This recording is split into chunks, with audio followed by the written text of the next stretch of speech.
علیک یا حبیبی یا رسول اللہ صلی اللہ علیہ وآلہ وسلم۔ ہم شبیہ غوث اعظم سیدنا سرکار اعلیٰ حضرت اشرفی میاں علیہ رحمت و رضوان فرماتے ہیں، مثال مصطفیٰ کوئی پیغمبر ہو نہیں سکتا۔ زور سے بولو اور زور سے بولو، مثال مصطفیٰ کوئی پیغمبر ہو نہیں سکتا، ستارہ لاکھ چمکے مہر انور ہو نہیں سکتا۔ زور سے بولو، ستارہ لاکھ چمکے مہر انور ہو نہیں سکتا۔ کوئی ہو متقی و عالم و زاہد زمانے میں، کوئی ہو مفتی صاحب، کوئی ہو متقی و عالم و زاہد زمانے میں، پر آل محمد کے برابر ہو نہیں سکتا۔ ارے میرے عزیزو، حقیقت تو یہی ہے کہ اس بارگاہ کا مقام و مرتبہ تو بہت بلند و بالا ہے، کوئی ان کے غلاموں کے غلام کے برابر بھی نہیں ہو سکتا۔ آج ہم سب کی یہ مشترکہ خوش نصیبی ہے کہ ہمارا آستانہ بادشاہ پیر حضور صوفی ملت کی مقدس بارگاہ میں خراج عقیدت پیش کرنے کے لیے یہاں آئے ہیں۔ سب سے بڑی سعادت کی بات تو یہ کہ ہم سب کو یہاں اولاد رسول، اولاد علی، اولاد فاطمہ الزہرا نے یہاں بلایا ہے۔ ظاہر سی بات ہے، یہ بلانے والے یہ لوگ ہیں کہ نفوس قدسیہ ہیں، اپنے آئے ہوئے منگتے کو نہ کل کبھی انہوں نے رسوا کیا تھا، نہ آج نہ صبح قیامت تک کبھی رسوا کر سکتے ہیں۔ آپ اپنی عقیدت کو مستحکم رکھیں اور یقین کامل رکھیں، انشاءاللہ یہاں بھی آپ فیض یاب رہیں گے، وہاں بھی فیض یاب رہیں گے۔ اللہ کے پیارے رسول علیہ وآلہ وسلم نے ارشاد فرمایا، یہ حدیث امام طبرانی نے سند جید کے ساتھ نقل کی ہے، مدنی دولہا علیہ وآلہ وسلم ارشاد فرماتے ہیں، ان للہ عبادا لیسوا بانبیاء ولا شہداء یغبطہم النبیون والشہداء۔ اللہ تبارک و تعالیٰ کے کچھ بندے ایسے ہیں، نہ وہ نبیوں کی جماعت میں ہیں، نہ وہ شہیدوں کی جماعت میں ہیں، مگر ان کو دیکھ کر انبیاء کرام اور شہداء کرام بھی قیامت کے دن رشک کریں گے۔ دوسری روایت میں ہے، لَيَبْعَثَنَّ اللَّهُ أَقْوَامًا يَوْمَ الْقِيَامَةِ، اللہ تبارک و تعالیٰ قیامت کے دن ایک ایسی جماعت کو ضرور اٹھائے گا کہ جن کو دیکھ کر جو ہے انبیاء کرام اور شہداء اسلام رشک کریں گے۔ جب اس حدیث پاک کو یہ روایت جب سرکار یہ بیان فرما رہے تھے، سرکار کے اصحاب جو ہے تفکرانہ نظروں کے ساتھ سرکار کے رخ زیبا کی زیارت کرنے لگے کہ سرکار وہ کون لوگ ہیں۔ روایت میں آتا ہے، فَجَدَّ أَعْرَابِيٌّ عَلَىٰ رُكْبَتَيْهِ فَقَالَ يَا رَسُولَ اللَّهِ صلی اللہ علیہ وآلہ وسلم حِلُّهُمْ لَنَا نَعْرِفُهُمْ۔ اللہ کے پیارے رسول کی بارگاہ میں ایک دیہات کے رہنے والے صحابی گھٹنوں کے بل اٹھ کر عرض کرنے لگے، سرکار ہمیں بتا دیجئے وہ کون لوگ ہیں، ان کا حلیہ کیسا ہے، ان کی صفت کیسی ہے، ان کے اخلاق کیسا ہے، ان کا کردار کیسا ہے، ان کی شناخت کیا ہے، کہ جن کو دیکھ کر ہم پہچان لیں کہ قیامت کے دن نبی بھی ان کے مقام کو جب دیکھیں گے، انہیں شہید بھی ان کے مقام کو جب دیکھیں گے تو رشک کرتے ہوئے نظر آئیں گے۔ کیا ان کو یہ مقام نماز کی کثرت کی وجہ سے ملا ہے، روزوں کی کثرت کی وجہ سے دیا گیا ہے، حج و زکات کی کثرت کی وجہ سے دیا گیا ہے؟ میں ان علماء کی موجودگی میں اور شہزادہ صوفی ملت، نواسہ نبی صوفی ملت، خاندان مخدوم اشرف کی موجودگی میں یہ عرض کرنا چاہتا ہوں، اللہ کے رسول نے یہ نہیں فرمایا کہ ان کو نماز کی وجہ سے یہ مقام مل رہا ہے، روزوں کی وجہ سے مقام مل رہا ہے۔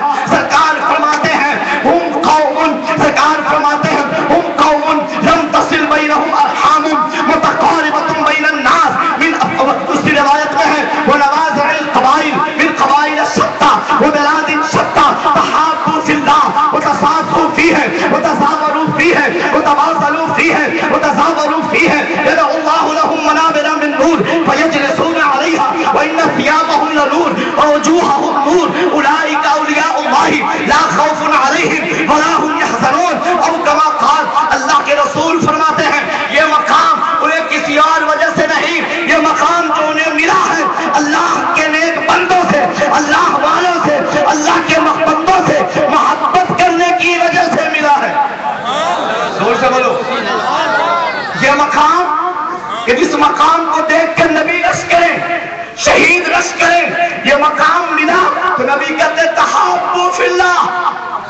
یہ اللہ کی وجہ سے ایک دوسرے سے محبت کرتے ہیں.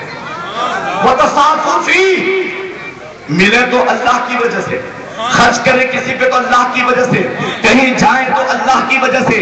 اس حدیث کی دو تشریح، ایک تو یہ ایک خوش نصیب ہو صوفی ملت کی بارگاہ میں مختوم اشرف کے دیار میں آنے والوں، خدا کی قسم یہاں کوئی کسی اور کی وجہ سے نہیں آیا، اگر آیا ہے تو رسول کی محفل میں اولاد رسول کی وجہ سے آیا. ایک تو یہ تم خوش نصیب ہو، اور دوسری بات یہ کہ بلا تشبیہ بلا شک و شبہ کے صوفی ملت کی شخصیت کو دیکھو. صوفی ملت ہبلی گئے کمانے کے لیے نہیں، گجرات گئے کمانے کے لیے نہیں، ہندوستان کے چپے چپے کا دورہ کیا، بنگال کی خالی گئے کمانے کے لیے نہیں، ان کے لیے 3 دن بیٹا کافی تھا. صوفی ملت اگر کہیں گئے ہیں تو نانا چاند کے 3 دن تبلیغ کے لیے گئے ہیں، امت مصطفیٰ کی حفاظت کے لیے گئے ہیں، مذہب اسلام کی ترویج و ارشاد کے لیے گئے ہیں. میرے عزیز یہی تو وجہ ہے کہ صوفی ملت کے کمر میں تکلیف ہے، ڈاکٹر آرام کہے، اطباء آرام لکھے، صوفیہ آرام لکھے، بچے آرام کو یہ کہیں، صوفی ملت کہے بیٹا تیرے باپ کو نوٹ کی ضرورت نہیں بلکہ نانا چاند کے دین کی تبلیغ کی ضرورت ہے. عزیزو سنو، آدمی قرض لیتا ہے اپنے گھر کی حفاظت کے لیے، مگر صوفی ملت نے قرض اپنے بچوں کی پرورش کے لیے نہیں، احکام الہی کے ترجمہ و تفسیر و تشریح کی ترویج و ارشاد کے لیے لیا ہے. اب دنیا کو پیغام دیا کہ اگر سید جہانگیر اشرف کی زبان بھی کھلتی ہے تو اپنی ضرورت کے لیے نہیں بلکہ مذہب اسلام کی حفاظت کے لیے کھلتی ہے. میرے عزیز صوفی ملت کو دیکھا تھا، صوفی ملت کو پہچانے کیا ہو. آج تو صوفیوں کی تعریف بہت آسان ہے، 10 بالی پہن لو تو صوفی، بڑا بال رکھ لو تو صوفی، نماز نہ پڑھو تو صوفی، 4 گالی دے دو تو صوفی، ادھر ادھر دیکھ لو تو صوفی. مگر آؤ میرے صوفی ملت کو دیکھ، میرے بادشاہ پیر کو دیکھ، سید جہانگیر اشرف کو دیکھ، حضور اچھے میاں کے اچھے خلیفہ کو دیکھ، اور حضور اچھے میاں کے مرید ہی نہیں ان کے مراد کو دیکھ، قطب المشائخ کے محبوب نظر کو دیکھ. حضور صوفی ملت پوری زندگی تو خلوت میں رہے، مگر خدا کی قسم ان کی خلوت میں ایسی برکت تھی کہ آج زمانے کے کثرت میں رہنے والے بھی ان کی خلوت میں قربان نظر آ رہے ہیں.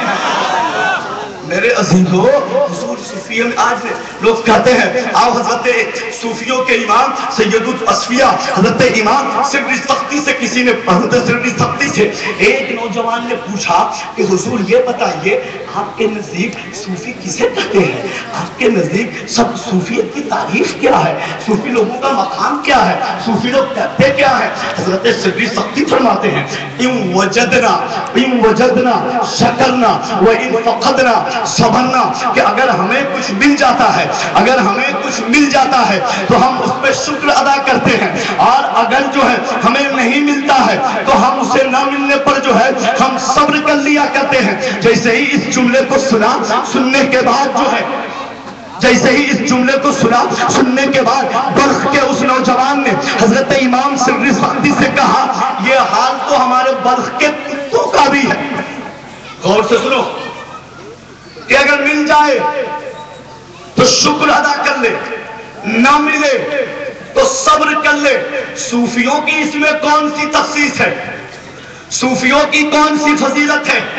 حضرت سبری سختی نے اس نوجوان سے کہا اے بلخ کے نوجوان شہزادے مجھے تو بتا تیرے نزدیک صوفیت کی تعریف کیا ہے، تیرے نزدیک صوفی کسے بولتے ہیں، تیرے نزدیک تصوف کیا ہے. اس بلخ کے نوجوان نے کہا آپ تو یہ کہہ رہے تھے ان وجدنا شکرنا، اگر ہمیں مل جائے تو ہم شکر ادا کر لیں، مگر سنیے ہمارے نزدیک تعریف یہ ہے ان فقدنا شکرنا، کہ اگر ہمیں نہ ملے تو رب کی بارگاہ میں ہم شکر ادا کرتے ہیں. مولا تیرا شکر ہے کہ تو نے ہمیں جو ہے آزمائش میں رکھا، اور آزمائش میں ہمیں ایسا موقع عطا فرمایا کہ اس آزمائش میں ہمیں ثابت قدم رہنے کا موقع عطا فرمایا. اس موقع دینے پر اوپر ہم تیرا شکر ادا کرتے ہیں. ان فقدنا شکرنا وان وجدنا آثرنا. اور اگر ہمیں کچھ ملتا ہے تو ہم رکھتے نہیں بلکہ ہم اسے قربان کر دیتے ہیں, خیرات کر دیتے ہیں. اب میں پوچھتا ہوں مفتی افضل صاحب سے پوچھو, میں پوچھتا ہوں مولانا طالب سے پوچھو, لیک کہنے والے نے صحیح کہا, صوفی ملت کو بادشاہ پیر تو ہے ہی, اگر سنو صوفی ملت ابو المساکین بھی ہے. کتنے مسکینوں کے گھروں کو حضور صوفی ملت چلایا کرتے تھے. سنو صوفی ملت کے اس دور کو دیکھو جب آپ کے پاس ظاہراً کچھ نہیں تھا, اس وقت بھی صوفی ملت کے پیشانی رب کی بارگاہ میں سجدہ شکر ادا کرتی تھی. اور جب آیا تو صوفی ملت نے رکھا نہیں بلکہ خاندان تو خاندان, رشتہ دار تو رشتہ دار, نواسے تو نواسے, نبیرہ تو نبیرہ, بیٹا تو بیٹا, مریدوں پر اپنے جو ہے آپ نے خزانے کو کھول دیا. جو آیا فیضیاب ہوتا گیا. اس کی مثال یہ کہ بعد مثال جب شہزادوں نے آپ کے بینک بیلنس کو چیک کیا دنیا کو بتانے کے لیے کہ دیکھو صوفی ملت کو تم ظاہر دیکھتے رہے, حقیقت ہے تو آپ کے کھاتے میں کچھ نہیں, صرف 1000 روپیہ ملا. دنیا کو بتا دیا جہانگیر اشرف مختوم اشرف کا بیٹا دنیا طلب کے لیے نہیں آیا تھا, دنیا میں ٹھوکر مار کر نبی کے دین کو پھیلانے کے لیے آیا تھا. میرے عزیز سنو, ہمارا خوش نصیب ہے حضور صوفی ملت کے چشماہی عرس کی تقریب میں آئے ہیں. زور سے بولو.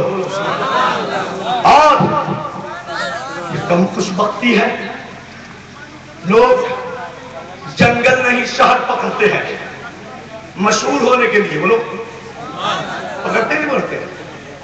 صوفی ملت شہر سے نکل کے جنگل میں آئے. کون یہاں تھا؟ جی فل تو نہیں ہوگا نا, دنیا سمجھتی تھی پروگرام سے پہلے فل تو نہیں ہوگا. اور سنو سرکار سلطان اشرف نے, زور سے بولو, زور سے بولو, اپنے جہانگیر اشرف کو, اپنے صوفی کو ایسا مقام دیا, سب کچھ دیا. اپنے صوفی کو دارالامان دیا. زور سے بولو. یہی 4 گزر ہے. اکابرین فرماتے ہیں جسے قرب الہی چاہیے, جسے رب کا قرب چاہیے, رجال الغیب سے ملنے کی خواہش ہو, اس سے اس کی خواہش ہو کہ عارفانہ منزل طے کرے, یہ 4 گزر پہ آئے, یہاں آ کر کے چلہ کشی کرے, اللہ اس سے مقام قرب عطا فرمائے گا. مگر ایک عاشقوں صوفی ملت کے دیوانوں, حضور سلطان اشرف نے, سیدی سرکار مخدوم اشرف نے, حضور غوث العالم نے اپنے شہزادے کو دارالامان میں رکھ کر صوفی ملت کے روضے کو یہاں بنوا کر ہمیں 4 گزر بھی دیا اور اپنے فیض کا مرکز صوفی جہانگیر اشرف بھی عطا فرمایا. پیادے یہاں فیض لینے کے لیے آؤ. اور سنو, پوری زندگی صوفی ملت کا عالم تو یہ تھا. کیا سمجھو, تم تو پیر صاحب کو چوم لیے تو بہت بڑی چیز, مرید ہونے کے بعد اگر کچھ ترقی نہیں ہوئی تو پیر صاحب کے بیٹے کو ضرور پیر صاحب کو بھی نہیں چومو گے. 1% لوگ ایسے ہوں گے جو تن من دھن سے پیر پہ قربان ہو.